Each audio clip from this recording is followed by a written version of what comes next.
Cash flow is king. Cash is always king, but also what's the cash in the bank is not necessarily yours either. Yeah. You can't outrun the numbers, but in a turnaround, they are an output of leadership and culture. Culture is really, really important. There's not a day that doesn't go past for me because I think culture can change like that as well. Empower your leaders. Yeah. If you think it only stops in your office, the business, I think, is in big trouble. If you're going to do it and not make an impact on your community and your people and the society sort of that you're operating in, what actually is the point? Welcome to The Ultimate Leader's Edge, the podcast where we explore what it really takes to build high-performing, connected and purposeful teams. I'm your host, Paulette Kolarz, and in each episode we sit down with scaling founders, senior leaders and performance experts who share practical insights to help leaders grow themselves, strengthen culture and build teams that perform their very best. Today, I'm incredibly excited to be joined by Todd Roberts, CEO of Credit Union SA. Todd brings a remarkable breadth of experience across leadership, banking, governance, and business turnaround. Earlier in his career, he was a partner at Ferrier Hodgson, where he worked as a receiver and manager on complex restructures, including Harris Scarfe, which is actually where Todd and I first crossed paths many years ago. He has also held the role of General Manager of Business and Corporate Banking Victoria at Commonwealth Bank, leading large teams and managing significant commercial portfolios before stepping into his current CEO role. What makes Todd's perspective so valuable is that he's seen businesses from every angle.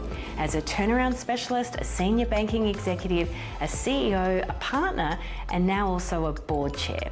In today's conversation, we'll explore what he looked for when stepping into struggling businesses as a receiver, the signals that told him whether a business could be turned around, the leadership behaviours that accelerated recovery, and the common blind spots SME leaders should avoid. We'll also dive into the other side of leadership, what it takes to build an employer of choice. Under Todd's leadership, Credit Union SA has made significant investment in culture, people capability, and long-term organisational health. And I'm looking forward to unpacking what that looks like in practice. Todd, welcome to The Ultimate Leader's Edge. Todd, thank you so much for joining us on The Ultimate Leader's Edge. I am particularly pumped to have you. I think about my long term and when we first met, and we'll talk about that. It was a different time. But give us a run through of who Todd is. So firstly, it's great to be here as well because, Paulette, we've done a few things since that date as well, and I've always appreciated the connection. So I'm the Chief Executive Officer at the Credit Union SA. I've been in that role for the last 5.5 years, which has been a wonderful organisation to work for. And I'll come back and talk about some of the achievements that we've had together. Yeah. But, that career and where I'm at the moment wasn't well planned. In fact, I started in an accounting firm as an auditor and then progressed through, spent some time overseas, came back and then joined the insolvency side of a practice called Ferrier Hodgson. They were without doubt the leading insolvency practice around Australia at the time, now been absorbed into KPMG. But through that journey and the opportunities I was afforded in that business, really was able to hone some commercial capabilities. Became a partner there and probably did something that would be fairly unique for those that were aspiring to be a partner. Yeah. I didn't stay long. I know. And in fact, I wanted to try to see if I could do something different and take the skills that I had developed and definitely learned from the leaders in that business and apply them elsewhere. I became the CFO and finance director of a private equity-backed business, which was fascinating in its own right, had disrupted the market that was operating in, and I stayed there for about 2 years, and then I got a call to say, would you like to join the Commonwealth Bank? And I said, I don't really know too much about front-end banking. I've certainly seen a lot when things go wrong, but it was right at the height of the GFC, and I think that the bank at the time thought those skills of what I'd done historically were complementary to what they were trying to achieve at the time. And again, I spent probably close to 13 years at the CBA and loved it, doing a range of different things around Australia, and had some good times, had some challenging times, but largely that experience in itself really had allowed me to be able to secure the role I'm in today. Which is amazing, and I've kind of been able to have the joy of working with you in bits and pieces of those roles. And that's why it's so exciting, because I love the receiver and manager kind of angle of working with businesses that are in a bit of trouble. You know, the banking angle of choosing to invest in businesses and looking at skills that you're looking at, and obviously now in the Credit Union SA, and just a different environment, and we'll talk about some of the best practice things that I see your team doing, which is amazing. But taking and starting back with the receiver and manager lens, what were the most common warning signs? So when you were going in and businesses were in trouble, what were those signs that you saw again and again that led businesses to get into trouble? Yeah. I mean, there are a number of unique events that can occur that actually cause businesses to fail. A large debtor that you have on the books is unable to pay, and that causes cash flow concerns, right through to the fact that the proprietor really doesn't know how to operate the business. Common themes, though, were definitely not a deep understanding of the financials. I think that is something that entrepreneurs, and I would say right at the outset, I take my hat off to anyone who wants to run a business.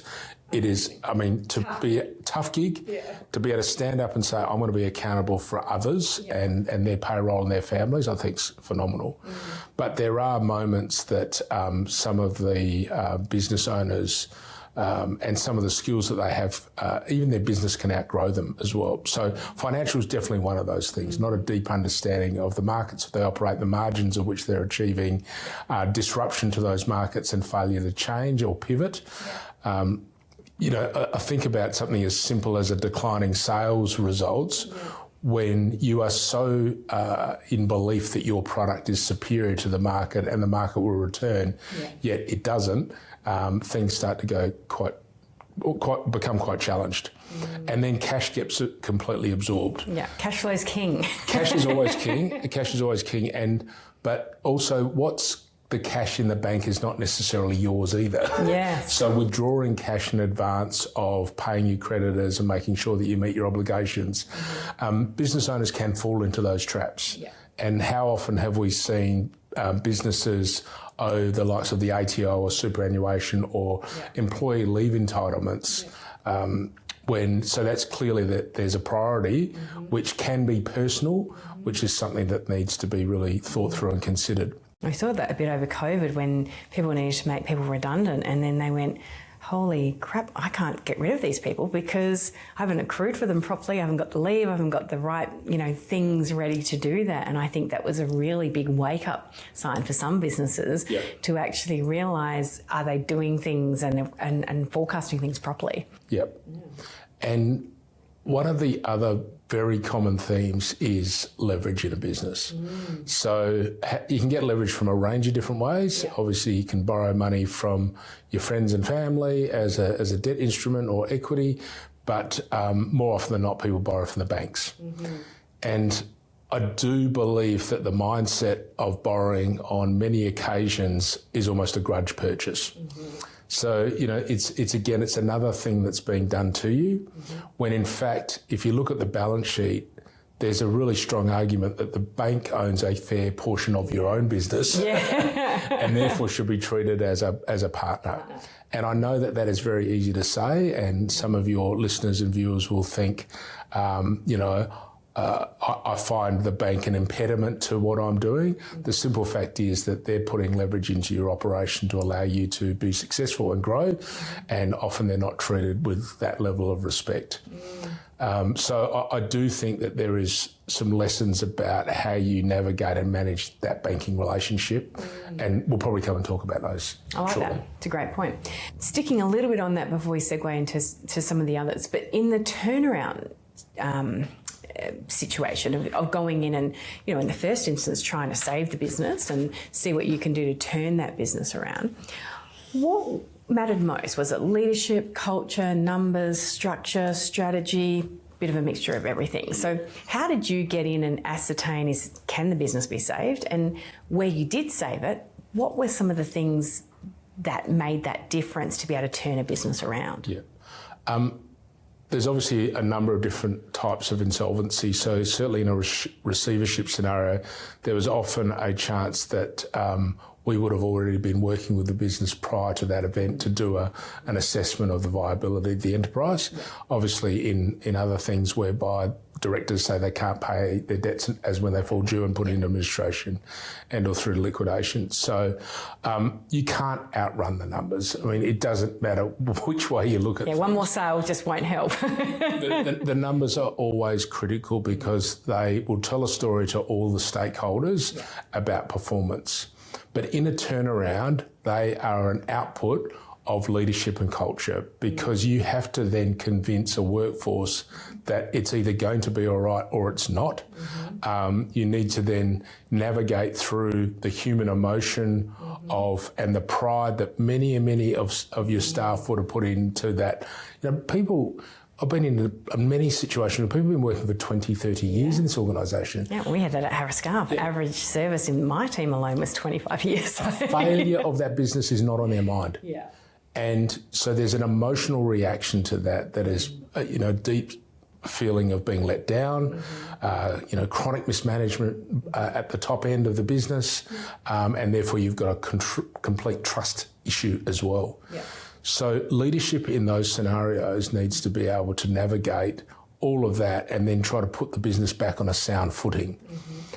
Now, that can be done because obviously the history is paused for a period of time as you start to sort of reimagine what the future is, whether it be through an approach by the existing shareholders or management to acquire the business, or whether it's taken to a third party.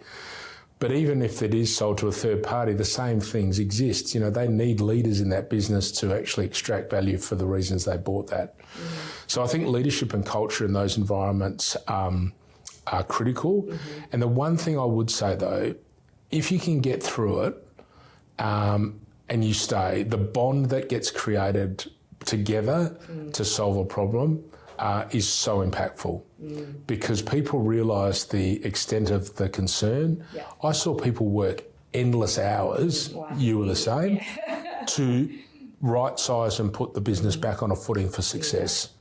And they're the people that will carry the business through successfully into the next phase. And sometimes it's just an acknowledgement that something's gone wrong and you have to change. I think it's where you try and justify that thing that's gone wrong, as opposed to go, whatever's happened has got you here. If you want to go there, something needs to change. And how quickly that change happens is I think, something that will determine the success ultimately. And so, okay. In terms of SME leaders listening, what practical disciplines do you think they should adopt? So what are some practical advice that you're seeing? And even if you're looking at kind of strong performing businesses, or you see the difference between strong performing businesses and maybe not so strong performing businesses? I truly believe that, if you've built a successful business, you've got a great culture, you're in markets that are well understood, you're meeting the market. Mm-hmm. But if you're not investing into your people, technology and things that are going to matter, that's going to be challenging. Yeah. But I would say at the same time, leaders develop the Kool-Aid inside of a business as well. Yeah. And we often will, we want to embrace people to drink the Kool-Aid. Yeah. As a leader, though, you need to stand back, and certainly as a business owner, you need to stand back at some point in time, independently assess performance and your own as well. Mm-hmm. Because as a CEO, I think you'd be foolish to say that you've got nothing more to learn and there's not areas of improvement. And I think those that do that level of self-reflection, that independent assessment, don't believe everything that the hype that happens inside of a business, and do that clinical assessment and review and reflection, I think at least can then start to think about strategically where do they need to go next. Yeah. Doing the same thing all the time doesn't necessarily bring success. In some business models it may, but I do think the market is so dynamic that you do need to continue to reinvent yourself and offer new things. And I think by having those disciplines and empowering leaders around you, it just opens up opportunities for the enterprise as well. Yeah. If you do a lot of listening to folks, I'm a great believer in the one thing that we used to always do at the bank was you'd go down onto the shop floor or the business floor, and as the leaders were taking you around and telling you how wonderful it is to peel off and have a conversation somewhere else, to someone who might be, operating a machine or driving a forklift and having a quick conversation, you would often see management teams that would freak out about that. You knew that there was a potential issue. Those that embrace that and, carte blanche, speak to whoever you like. Them and it bounced off. Absolutely. You just got a sense that this is a business that is people understand and there's a good culture involved in it. Yeah. The walk the floor, I think, is whatever floor that looks like, and getting everyone along the way gives you a big picture about the performance of the business, I think. So. And I guess businesses scaling quickly versus ones that are maybe maintaining. So businesses that scale quickly, what do you think are good habits to do if they're wanting to scale and they're kind of trying to scale separately to maybe, to scale sustainably, I guess I'd say. I think the lifeblood to scalability is capital. Yeah. You need to make sure that you've got a strong balance sheet to be able to grow from. Yeah. I think you need to put together at least a solid business case to prove the markets that you want to go and pursue and how you're going to scale. Yeah. You can't do it without great people. Yeah. And you can't do it without empowering great people as well. Yeah. So I think that it's really important that you build those relationships and those partnerships with where capital is going to come from. And then you need to engage them and tell them the story. It doesn't matter whether it's equity or debt, as I mentioned. I mean, there's different sources depending on what type of enterprise you are. Yeah. But if you don't keep them engaged and keep telling them a story, they start to get worried about it as well. Yeah. And that's one of the other disciplines, I think, from an SME perspective, is bad news has to travel fast. Yeah. It has to travel faster than good. Yeah. And I know that people get very worried about telling their bank bad news, but I would say that the sooner you can actually think about what the issue is, what are the range of solutions that could occur, what are you going to do versus what the bank's going to do, coming to the bank and saying, can you please fix my problem by putting more money in, is not necessarily always the best solution. It's about what heavy lifting will you do, and then what does the roadmap to success look like, and what are the accountabilities along the way. Yeah. And what's that KPI framework that you collectively are going to sign up to, bank and client. Yeah. And I know that people always fear things like bad bank inside of larger banks and things like that. In fact, if you've raised an issue, and the bank transfers a file into what is deemed a recovery team, what they're doing is putting it in the hands of skilled experts that can help with a turnaround. Yeah. And yes, there's going to be, I'm not going to say it's painless, because there is pain and there's always things that will challenge conversations. But I have seen as many great outcomes coming out of that and then handing it back onto the relationship side of the organisation than I have seen failures. So early days, early engagement. But I think it comes back to having that really sound understanding of the numbers, a strong balance sheet, and cash will always be king. And what about habits, like habits that you find, moving from, the more technical, smaller team now to a CEO? What are kind of habits that you adopt or you would recommend are kind of great habits to keep and master? It's a really good question. I think that the way that we've tried to set up our organisation now is really building a strong cadence around checking in. And checking in can be, formally around action items. So I write to our executives at the start of every year around what I'd call focus areas. Yeah. And I think that inevitably linked to strategy, they're the key drivers that will unlock success.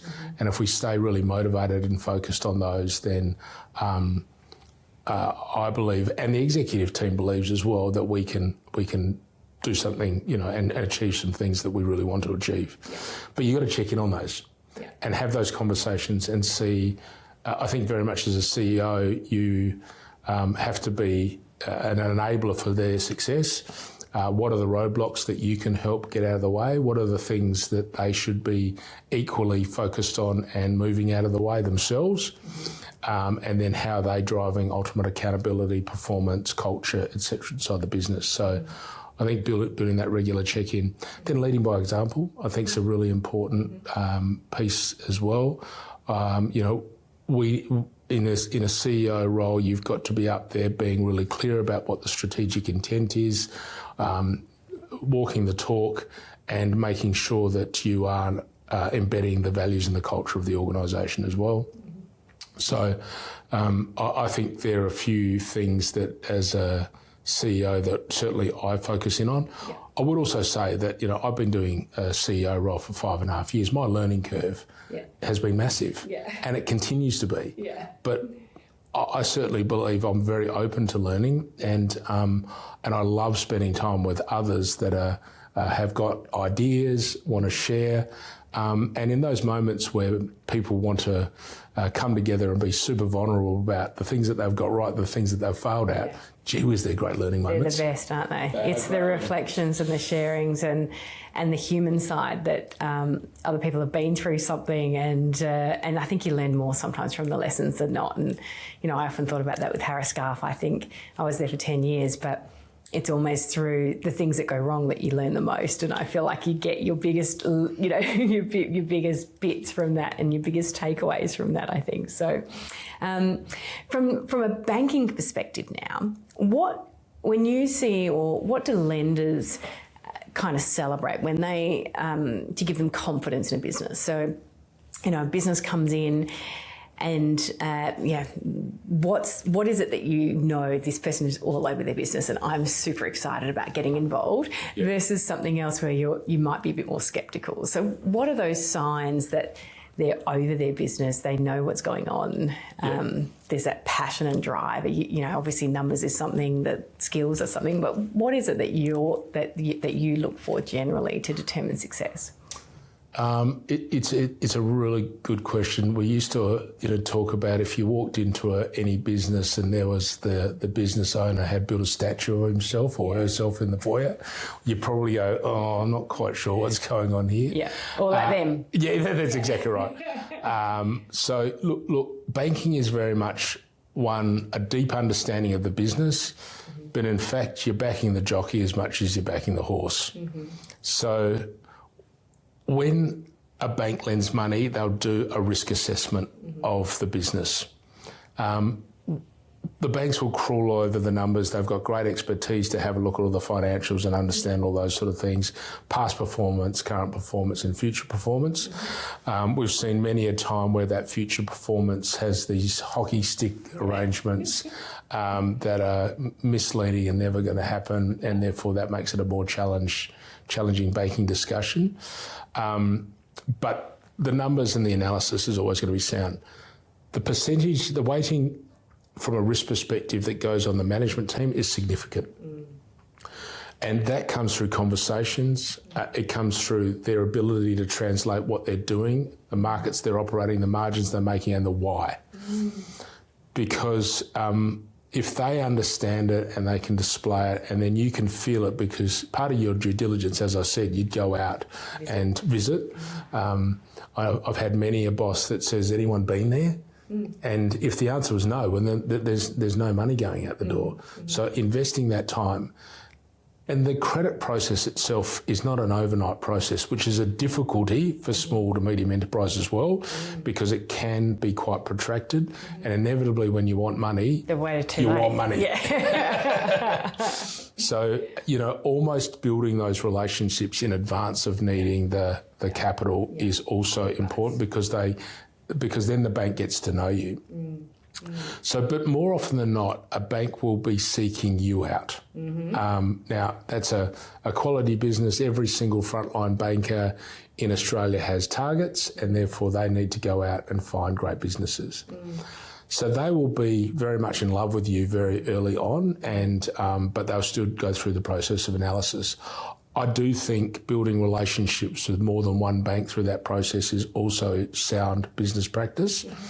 Because you don't want to end up with all your eggs in one basket. You may still end there depending on what level of debt you have, but if you can build an understanding through two different channels, because some banks will offer different terms and conditions. Then not getting just excited about the money, but what are the terms and conditions of which they're going to lend the money to you? Because banking's fairly simple at the end of the day. The bank's got a bunch of money, the business wants a bunch of money, and what are the terms? Now, historically, that used to happen on a handshake. But of course, the sophistication now is that there's a lot of credit analysis, documentation. So a deep understanding of the terms and conditions of that lending. I have seen time and time again where a business will come and say, I didn't know that was a covenant. And yet it was clear as day. We went through the documentation. It was really clear, because failing to meet that covenant means the bank has an obligation to do some things. More often than not, it's a review and an understanding, but in some more dire instances, it's an opportunity to act and start to get deeper into the business about what's actually going on. So it's that moment where everyone's happy and embraced and we all have the money flows. It feels like that then all of a sudden the relationship starts to break down at that point in time, because it's something that's forgotten. The owner goes, I've got my money, I'll keep them over there. The banker goes, I want to keep getting close because I need to understand this because I've got reporting requirements. And if that relationship doesn't forge and stay really true through the relationship, I think that becomes problematic. The other thing for your listeners to think about is that banks will take a view on an industry at a point in time because of the concentration they have in their own books. That won't be transparent to any individual, any business owner, or even the sector as a whole. And so if you get caught up in, say, all of a sudden there's a problem in construction, in Victoria was a great example where there was a few challenges. The bank rightfully, under its regulatory requirements, will take stock of what its exposures are to those industries and may want to equally adjust that at a point in time. So thinking also about the term of your debt facility is also really important. Because if you've got a 1 year left on a deal that you think you're going to run right to the wire in an industry that's having some concerns, it doesn't mean the bank needs to commit to that facility post that 1 year. So always thinking about term is important. And we saw that through the GFC. The GFC was a classic example where many businesses did not work well with the banks. In fact, probably treated them as that grudge purchase, and guess what? Had facilities that didn't last more than 12 months. They had to also think about the currency of that debt, and there was no guarantee of refinance. And then your capital gets taken away again, and it comes back to the lifeblood and how important that is. Basic principles sometimes, isn't it? They are, but that's a deep understanding of what you're getting yourself into, and understanding what leverage will do to the business. And often it's good. Like if a good business, got sound profile, it's growing, it will need a level of gearing. But don't take your eye off that either. Continue to focus in on those relationships. And and again, a practical tip to the extent that, and this is probably more at the medium end, build relationships beyond the person that is your direct relationship manager. It's just good sound practice to understand who their boss is, and then who, to the extent you can, who are the credit officers thinking about your business as well, because they play such an important role in the banking ecosystem of making decisions. And it's far better than them to understand who you are as well, to help support, because as I come back to, it's not just about the horse. It's more often about the jockey. Yeah, it's the partnerships, isn't it? And it's that true, it's really seeing it as a significant partner in your business scale journey. Yeah. It has to be. As opposed to just, I need you one-off or as a problem. It's actually thinking about where that relationship sits as part of the scaling journey. So, and that's how a receiver gets appointed. They end up owning more of your business than you do. And that's not the outcome you want. Yeah, great advice. Moving on to Credit Union SA, and obviously we've had the joy of working with you around some of your people and culture initiatives, and I think they truly do stand out. And a lot of people use that employer of choice as a bit of a buzzword, but I think, and certainly having had the experience, Credit Union SA actually live by that. Like, they really genuinely look at their people as a critical strategy of their business delivery. Tell me a bit about, from your perspective, what being an employer of choice really means. The first thing I'd say is that we want our people to feel a real sense of pride about working in our organisation and the family that we've created as well. We want to make sure that everyone can bring their whole selves to work at all times. We were talking just previously around flexible work arrangements and working from home. We've just got an open mantra that all jobs are flex, but the requirements are it needs to work for you, it needs to work for your division, it needs to work for the organisation. Not the other way around, because that then just shows, that people are thinking about the environment in which they're working. Culture is really, really important. And there's not a day that doesn't go past for me, because I think culture can change. 24 hours can change anything, but yes. And it can take a long time to build, but it can change. Yeah, and I have seen time and time again in organisations that call out people are our greatest asset and deliver nothing other than those words. And that's not a place that I want to be involved in at all, because it's a values misalignment, and it just means that you're going to lose credibility. Now, we do a few things, and this was very early on in the tenor where I was working with one of our HR managers to think about, well, firstly, what's the sort of the schedule of recognition and celebration? Yeah. Because I don't know. I mean, I don't believe anyone turns up to put in 40, 50 hours a week to not try their hardest. Yeah. You're always going to have some people that perhaps deviate from that, but I'm a great believer that everyone is there for the right reasons and wants to do their best. Yeah. So why wouldn't we celebrate those? So we established some awards on a quarterly basis that then culminated into a end-of-year celebration and an overall award for the organisation. I think the first year we did it was within COVID, so obviously participation was a little hard. The second year, I think out of 130 people, I think we had about 36 people turn up to the end of the year celebration. And you sort of go, well, okay, that's interesting. What is that telling us? And last year we had, I think, about 137 out of our 157 people come. Amazing. Now, that is a collective effort. That is, yes, we can set the strategy from a leadership perspective, but that permutates down to all levels of the organisation about let's be here to celebrate one another. So I think we've done a good job in that area. The other thing that we've tried to focus in on is around wellbeing, and wellbeing is an easy to say. It's about how do you actually deliver it. And through our human resources channel and development channel, we developed what's called Thrive Days. So we ensured that we gave I love seeing that on social media when I see your team posting what they're doing. It's so good. So every single person gets an additional week. Yeah. A Thrive Day once a quarter. It's a use it or lose it model, and you get your birthday leave as well. And I would say that I've got to be better at also displaying that. But the only requirement is you need to go and have fun, and you need to tell us about it. Yeah. So I don't think that's too much of an ask either. So we've really been really clear that we want to make sure that that's in place. We've also ensured that we've aligned policies around domestic violence and other challenges in people's lives to give them support and comfort that we'll be there to support them through any challenges they may have in their life. And I would say that we're incredibly flexible. Very generous.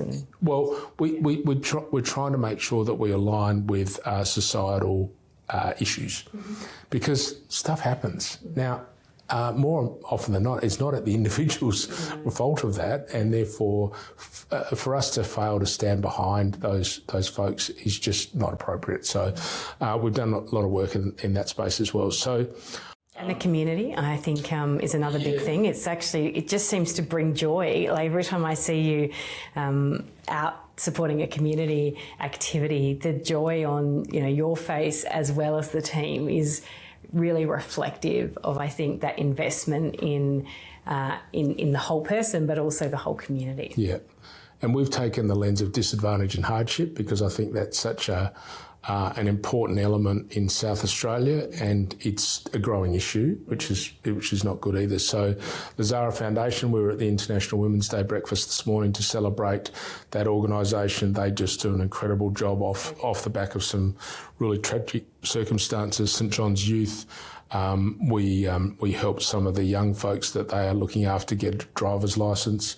I mean, again, in the world that I grew up, having someone, and it wasn't a model back when I was younger, but, certainly with my daughters, having someone sit next to them for 70 hours. And how many daughters have you got, Todd? I've got 3. Yes. I've got 3, so a couple of older ones and quite a younger one.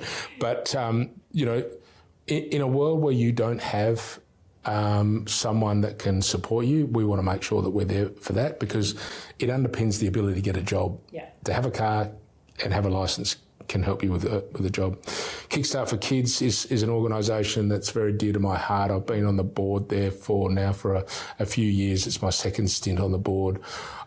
We took 104 computers down to Ian Steele the other day to allow him to distribute back through his network. And again, things we take for granted, turning up and having access to technology is something that in the people that he's working with, they just don't have that. And in fact, it can be an element of risk if they do. Food Bank has been an amazing partnership as well.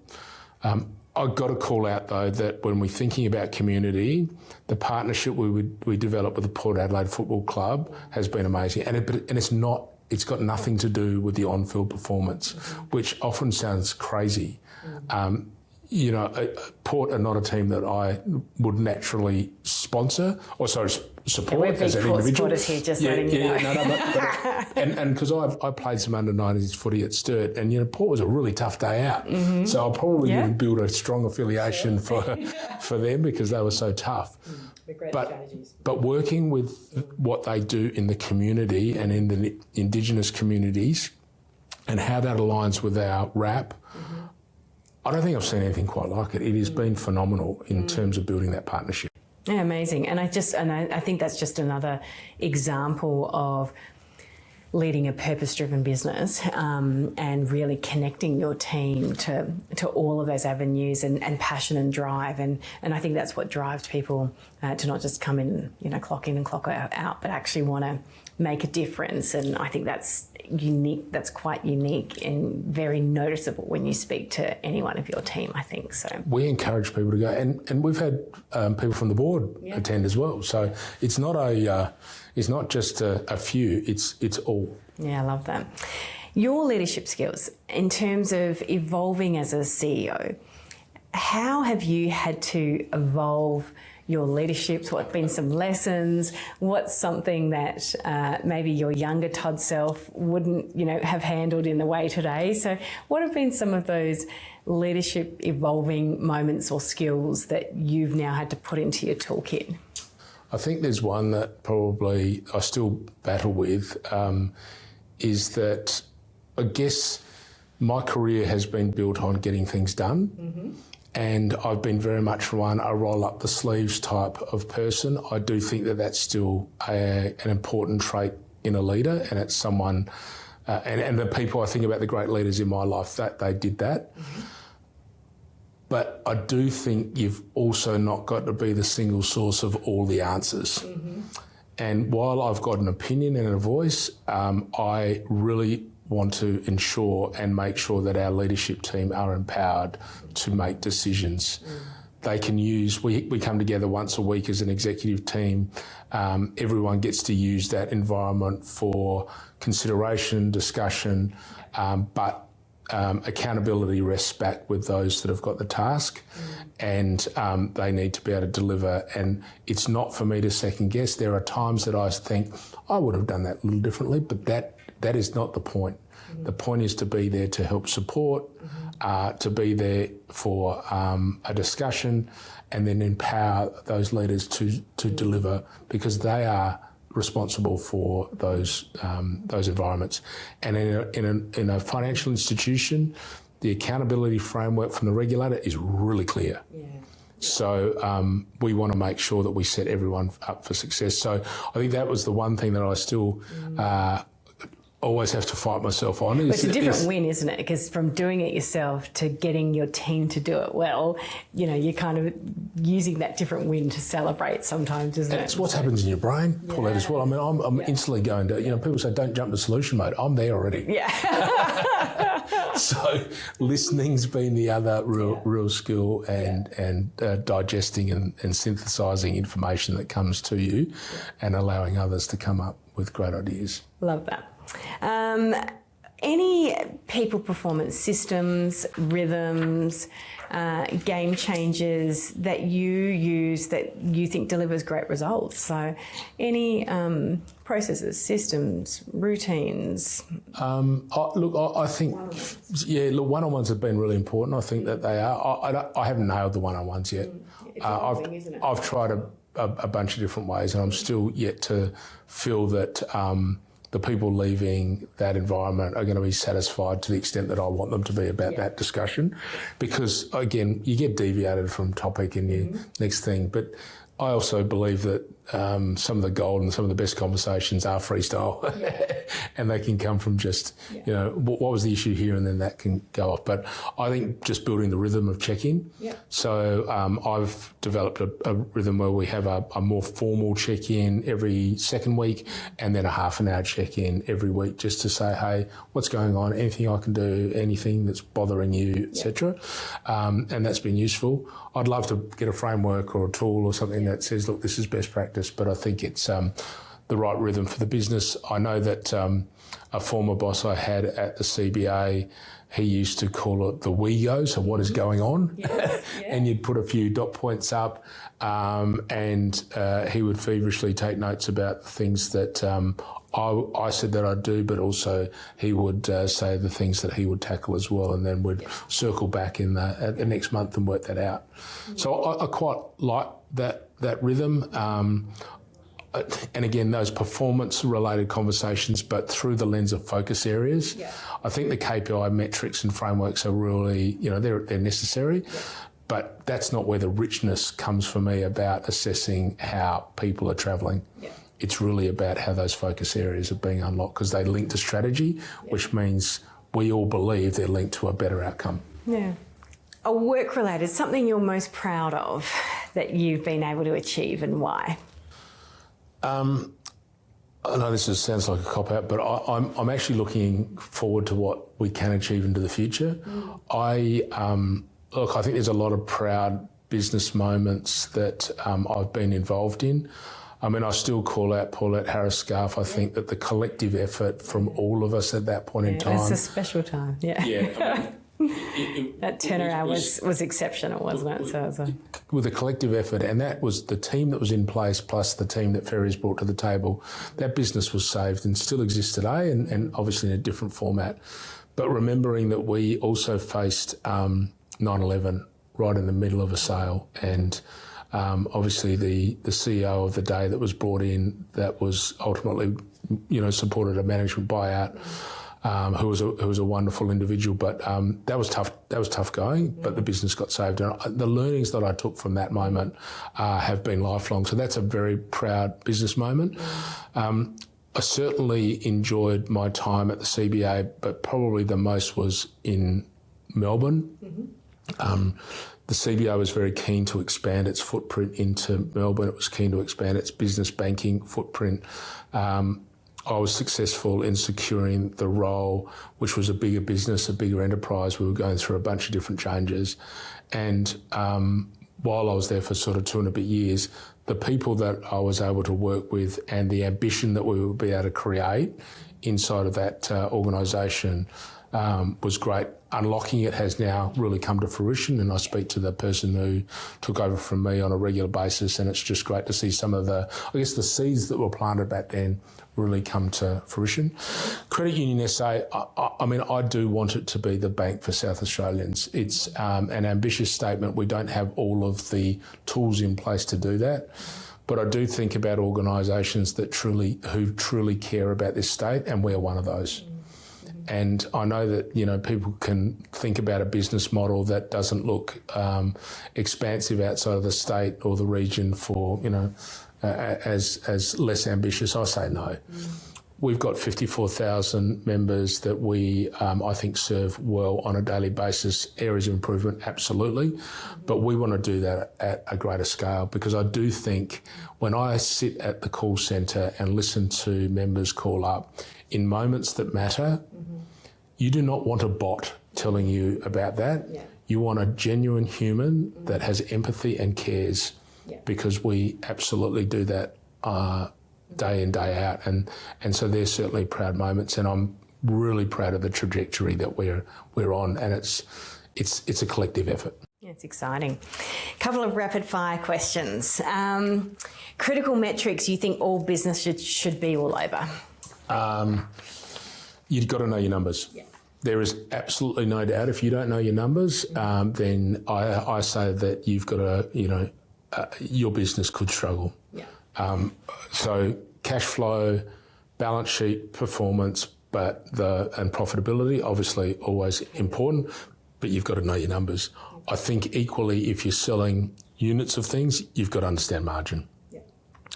And what are the input costs into that, and what is the true input costs into making that product or that design, and then how are you taking that to market to make a positive margin? There are many businesses out there that wouldn't have a clue about what their gross profit margin is, and I have no doubt they're probably underwater and going backwards. Yeah. So know your numbers. Build relationships with stakeholders and whoever they are. Yeah. I mean, even, again, you'd say grudge purchases like insurance and things like that. You've got to build relationships, because it's when times get tough, there is no point ringing it up for the first time and saying, oh, by the way, hi, it's Todd here.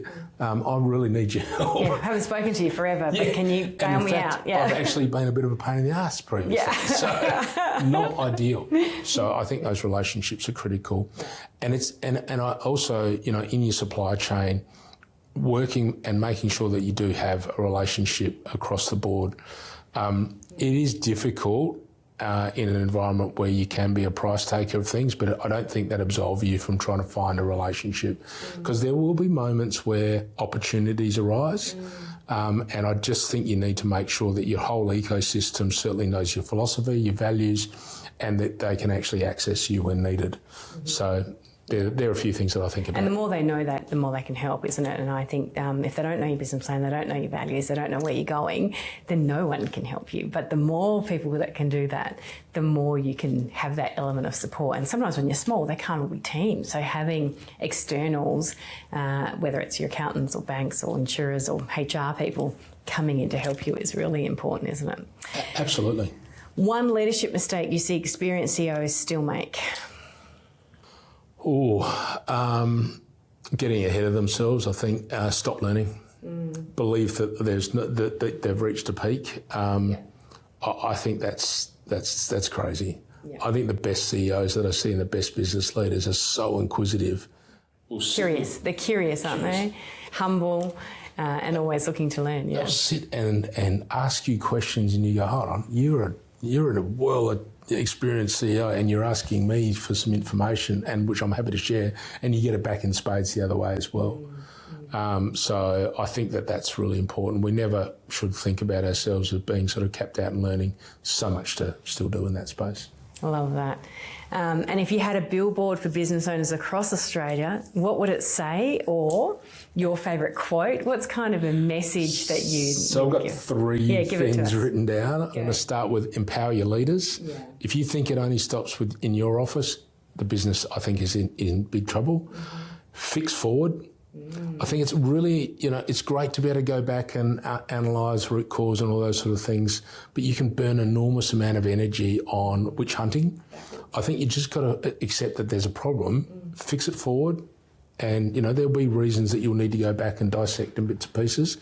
But I think that also encourages people to be really open and honest in those environments, and just burn energy on impact. I love that. That's the things that, I think are important. Make a difference. Absolutely. Make a difference above all. Yeah,